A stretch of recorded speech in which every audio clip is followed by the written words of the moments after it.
Message to anti-feminists. Hey, it's Prince of Queens, and while I do not take on any label because I find it limiting, I do want anti-feminists to know that I am totally on your side about most things, so take this as constructive criticism. The main thing I want is for you guys to get a little bit smarter. I understand that it is very hard to deal with the irrationality that is current feminism, and that, like myself, many of you have been viciously attacked, lied about, doxxed, and smeared by feminists and their friends who didn't know any better. But I promise you, we're winning. So we need to keep going. I was just in a Facebook argument with a classmate I was reconnected with by somebody who wanted me to explain the current state of feminism to. I did pretty well considering the guy was doing everything he could to miss the points on purpose, as he seems to have a personal attachment to defending feminism, as most straight guys over 30 do, simply because he has no idea what current feminists have been up to. It went on for hours and it was very frustrating, and in the end he blocked me. However, I certainly made him think, and I am fairly certain that a lot of people saw the exchange, read what I was saying, and looked at my links. And often, that is all we can hope for. We do it for the benefit of the people who are watching. Still, I was reminded of a few things.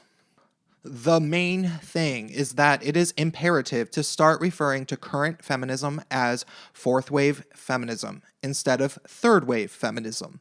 This is the change in dialogue that will most benefit feminist critics, although I am aware that famous people like Christina Hoff Sommers and Milo Yiannopoulos attack what they refer to as third wave feminism. It's not that there aren't several problems with the theories and philosophies of third wave feminism, because there were, but fourth wave is basically everything bad about third wave without any of the good in terms of the theories and philosophies, spread mainly by way of social media and blogs, and has a lot more political power than third wave feminism ever did. Fourth wave feminism is basically internet-driven feminism starting around 2008, and it is particularly vile and disgusting even when examined by most people who studied feminism during the third wave. They hate it too.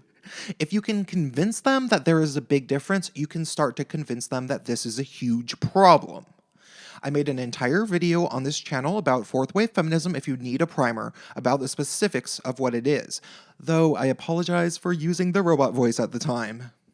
Secondly, I want people to start writing blogs and not be so reliant on YouTube.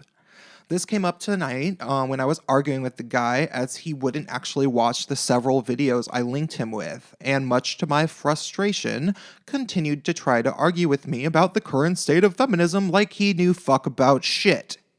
He was so misguided that he believed the Wikipedia entry about Gamergate to be 100% accurate. So obviously, I barely knew where to begin with this guy besides linking YouTube videos. I didn't have it in blog form, and he would have read blog form, supposedly. Unfortunately, the people we need to convince and get on our side generally won't watch YouTube videos. They don't take it seriously and are under the delusion that since there are so few good text blogs that criticize feminism, there aren't any really smart people ripping feminism to shreds.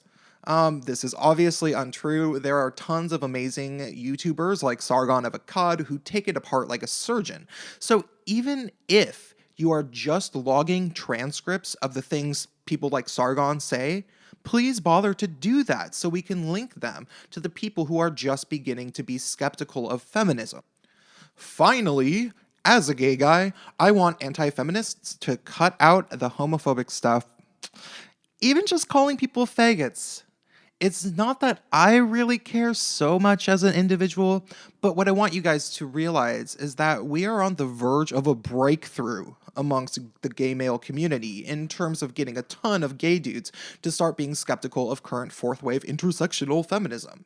They know it leaves them out, but they don't understand there's an entire culture of people fighting against it. Trust me, I have countless gay male friends, and they are getting rather tired of being accused of being bigger misogynists than straight men and shamed for their masculine traits, or getting shamed for dating mostly white guys, or supposedly fetishizing men of color if they date guys who aren't white, or they're getting shamed for being attracted to masculine guys and not femme guys. The list goes on and on. However, they are unwilling to take anybody seriously who calls somebody a faggot at the beginning of their videos, so they'll stop watching. The smart thing to do would be to just cut that out. Because trust me, gay guys are really good at rallying and making themselves heard when they are pissed off. And gay guys have every reason to be pissed off at fourth wave feminists. Okay, that's all for tonight. If you found this helpful, drop me a like and subscribe.